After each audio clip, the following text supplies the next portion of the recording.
nation will endure as it has endured. We will thrive and we will prosper.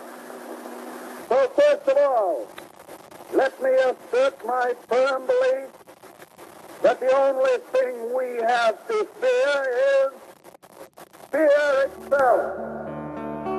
As Franklin D. Roosevelt spoke these simple and inspiring words in 1933, Americans from coast to coast, weary from years of economic hardship, were willing to take the freshly minted president at his word. He offered them hope, which was all that many people had left. The economic hardships brought on by the Great Depression had reached a pinnacle by the spring of 1933. On March 4th, an unprecedented event had occurred. Each and every bank had closed its doors. For some, this measure was only temporary, but for a large number, the economic crisis was a permanent reality. The banking system was near collapse. A quarter of the labor force was unemployed, and prices and production were down by a third from their 1929 levels.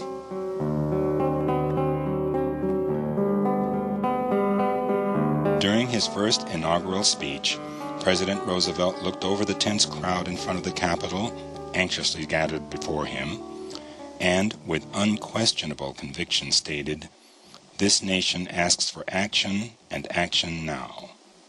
My father was a cotton mill worker, and so we moved a lot. By the time I was 21 years old, I had moved 21 times.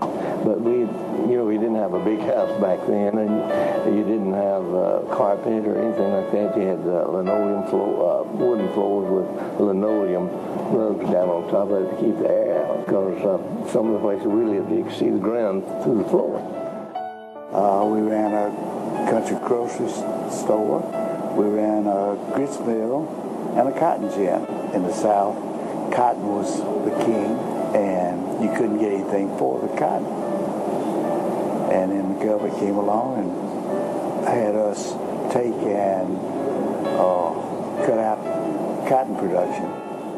Back in the Depression, we saw a lot of people come from southeast Kentucky and eastern Tennessee because they wanted to get better jobs. There was nothing going in the coal mines. And so we had a lot of people come in that were in bad shape. And they also went across the river to Cincinnati, and there were almost little enclaves of them, those people, hoping they'd get someday up to Detroit. People found ways to get money, to do a job, to get employment, to keep the family going.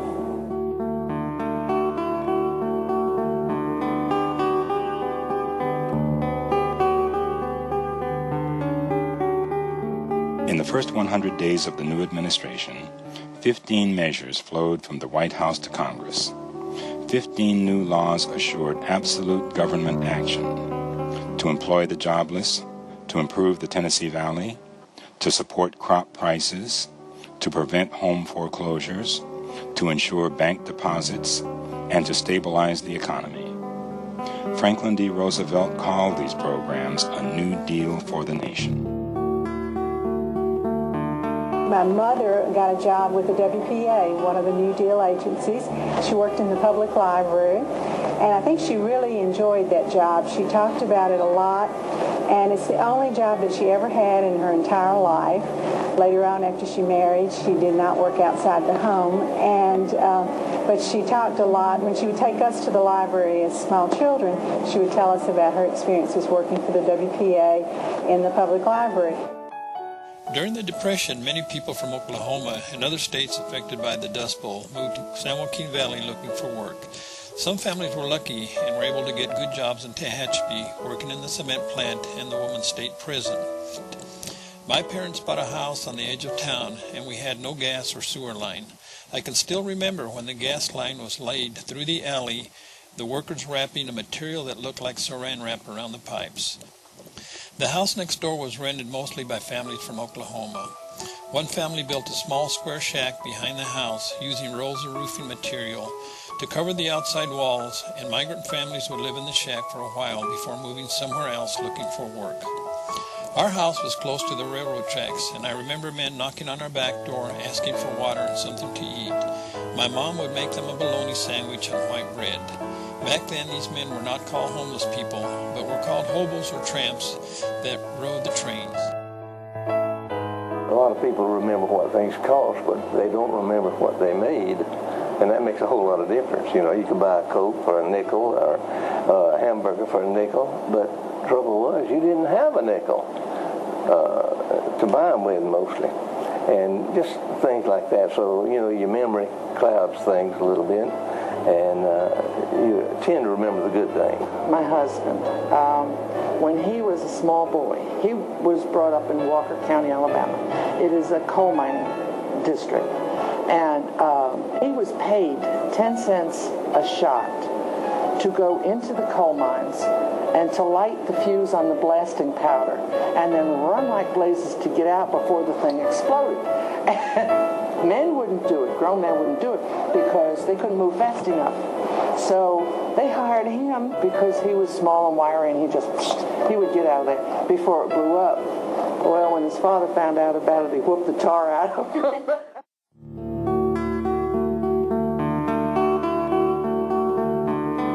The president's first priority was relief for the millions of Americans who suddenly found themselves without work, without food, without shelter, and without hope. He concluded that help for the downtrodden must come from beyond the traditional private or local government sources. He believed that the federal government needed to take on a larger role in providing for the well-being of the American people. Of his many initiatives, the Works Progress Administration was the largest. It was created in the spring of 1935, and it further extended the national relief effort. The primary goal of the WPA was to alleviate the high unemployment rate and to provide assistance for the discouraged American workforce. The benefits from working for the WPA was that he was given fabric. And my mother has told me several times of a story of where they got the fabric. And it seems that the fabric was all one color and one design. So everybody knew if you had that fabric that it was a WPA type part of their job, part of their pay. My grandmother made dresses for all the girls, and my mother was real excited because that meant she had 2 dresses. And in this day and time, we don't think of that many, but she was very excited about wearing her new dress to school. But when she got there, the other girls who had a little bit more money kind of laughed at her because she had on WPA. But I laughed at her statement. She said, I didn't care. I had another dress, and said that was the most important thing. My grandmother was a seamstress, and she worked all of her life, all of her married life, and she would send this aunt out to collect remnants from clothing factories. And so clothes was not a problem. It was not an issue because my grandmother could make something out of nothing, always. She said, however, shoes, they didn't have shoes because Grandma couldn't make shoes. One of my aunts, who was 85, shared so many stories with me. She said that she didn't feel that the Depression had made that much of an impact on them because they were a family of 9 children. So life was just always a struggle. And she didn't really notice that much because everybody in the neighborhood and all the other family members were working just as hard and struggling just as hard. One of the stories that my mother tells is that the rolling truck would come to their farm once a week, and if they had worked hard for their family that week, they got 1 egg. Each child, there was 12 children, they got 1 egg, and when the truck came, they could trade that egg for a piece of candy. And my mother tells to this day how good that candy tasted because that was the only candy they got for another whole week. When we were little, we had to go out near the dump and play ball. You know, use rocks and stones for bases. my brother and I, one of the things that we loved to do all the time in the summertime was to go and pick blackberries. Blackberries are plentiful and they're free. They grow wild in the woods, and we would always come home and I would help her make a pie, blackberry pie, and we loved it. And she would always tell me that we were using her mother's recipe. And blackberry pie is a very simple dish to make. It doesn't cost very much if the blackberries are free. It's just a little sugar and then a little crust made with flour and lard. And she would tell me that there were times during the Depression when blackberry pie is all that they had to eat.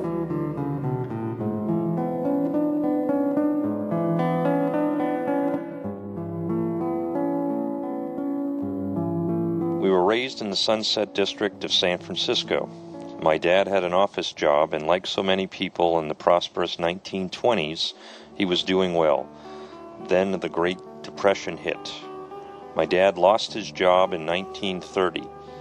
His savings were depleted. We were forced to accept charity. The term welfare was not in vogue at the time. The procedure was once a week the Associated Charities of San Francisco would deliver boxes of food to needy families. We would watch as the boxes were brought to the men. At first, 1 or 2 families were getting aid, but as the Depression deepened, most of the families were receiving assistance. It was sad to see men selling apples on the street corners.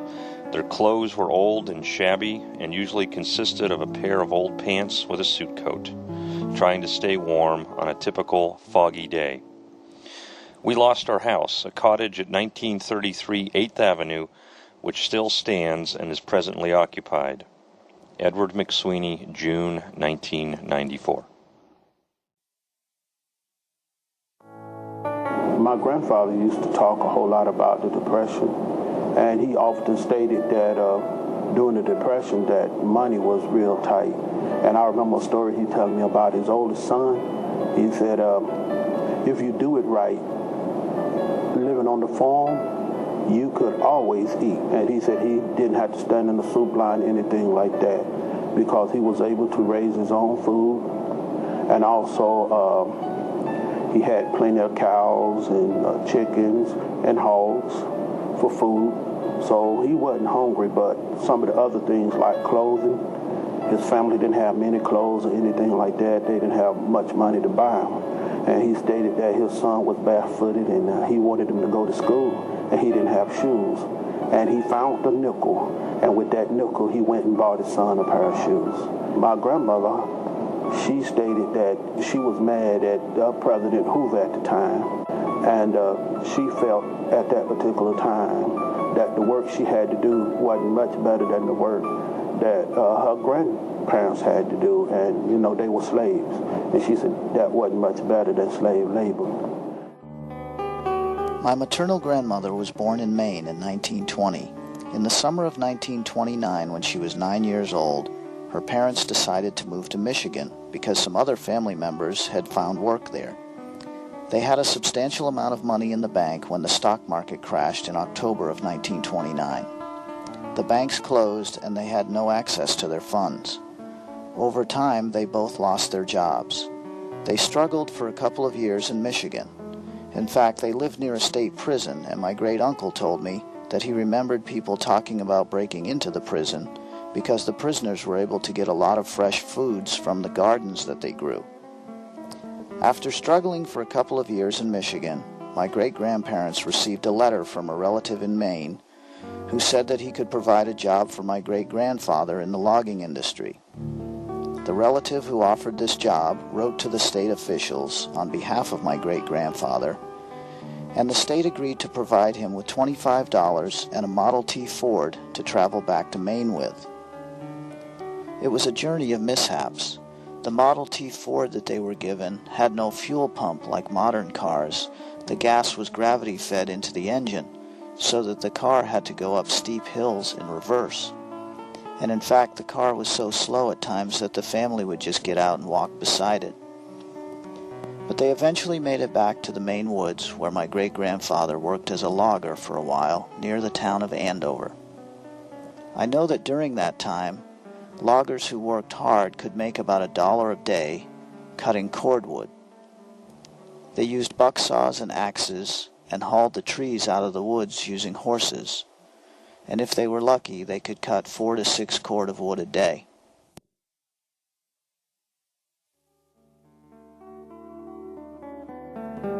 The 1930s was a decade of tremendous technological advancement, and by 1939, over 80% of Americans had a radio set. Although primarily used for entertainment, radio broadcasts quickly became a tool to inform the public of the increasing crisis in Europe.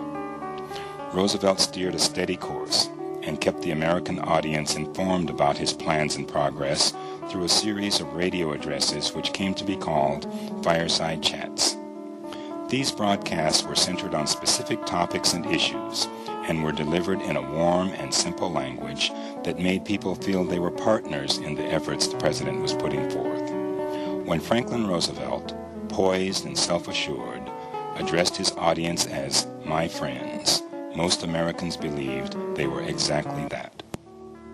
My grandfather had a store, a little country store, and he sold food, but also some other types of items too. And he was very successful with his business until the Depression came along, and he had extended credit to a lot of people. And of course, people were out of work and they were not able to pay. And if they didn't pay him, then he couldn't afford to operate the store. So he lost his business. And the family struggled for a long time after that because there were no jobs. It took a long time for him to find work, particularly in that part of the country. My grandfather was a grocer, always had been a grocer, and that I noticed in the city directories that they were always moving, and she said that was because he was always looking for a better location, a better neighborhood where business would be better and they might be able to improve their finances. But he eventually went out of business after 25 years of being a grocer. His ruin had been his compassion for the poor people. He gave credit and they couldn't pay him back. They didn't know that they were poor as such because they had food, they had a place to live. She knew she didn't have a lot of things, but she did know that she, had the basic things that she needed, and a big family, and they all took care of each other. My mom was born in 1918. My dad was born in 1920. Both have passed away in the last 18 months or so. What I remember most about them, they were great parents, great providers, and they were great teachers to all the McSweeney children. As a kid growing up, I remember them speaking not about the hard times during the 1930s. They spoke rather about Roosevelt's hope and the optimism, and they would tell us stories over and over again about old-time radio, Jack Armstrong, the All-American Boy, Jack Benny, Amos and Andy. They would talk about all the famous sports teams, the Gas House Gang in baseball, the New York Yankees. They told us about how they would go to the cinema for 5 cents and see the Marx Brothers, young Betty Davis, Walt Disney films, etc. Just a tremendous period to be a young child growing up. And I guess as testimony to their own parents, they kept that side of the Great Depression in terms of the negative image away from us.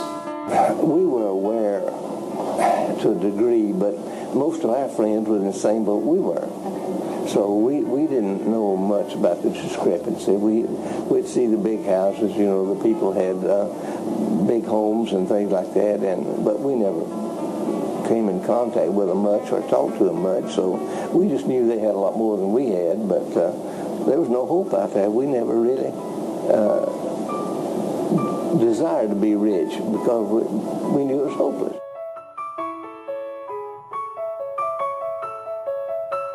When I met President Roosevelt in 1935, I don't remember too much about the dinner, but I saw him standing at the door. He was shaking hands with all the patients that were coming to dinner that day. And he asked me my name. He said, "Little girl, what is your name?" And I told him Suzanne. I love the name Suzanne. but I'd like to call you Susie. Is that all right? And I said, And guess what we called him? Rosie. And the older children called him Doc Roosevelt.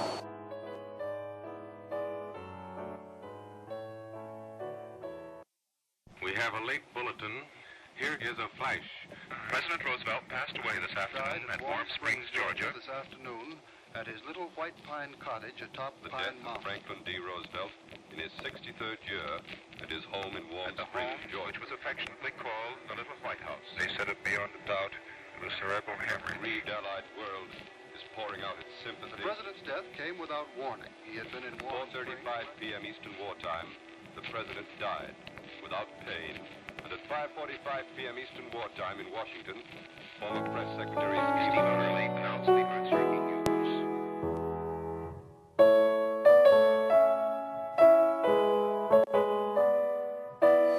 He was sick when he got back from Yalta. He thought, well, if I can get down to Warm Springs, I can get my strength back. And he looked bad. He was 63 years old. And, but he had been, he looked like he was tired. And, but he would always smile when you would see him.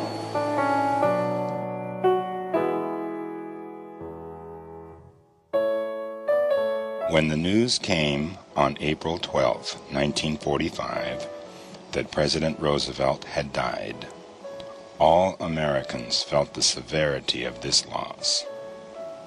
Millions mourned over the death of a man that most had never met. President Roosevelt died, confidently believing that victory was assured, but never able to fully realize the success of all that he had accomplished. In the federal programs, there seemed to be no discrimination, so that a black person could get a job with the WPA just as soon as a white person. They loved FDR and they loved the federal programs because as black families, they felt that they were really benefiting by those programs. My mother, you know, who was came over here in 1914, but she thought Roosevelt was the greatest thing walking. So, yeah, she took it badly, and a lot of the neighbors did. It was a labor town. It was a savior back then because things were so bad. But it was a very difficult time, and it had it just left so many memories with people, and I think sometimes they're reluctant to talk about those.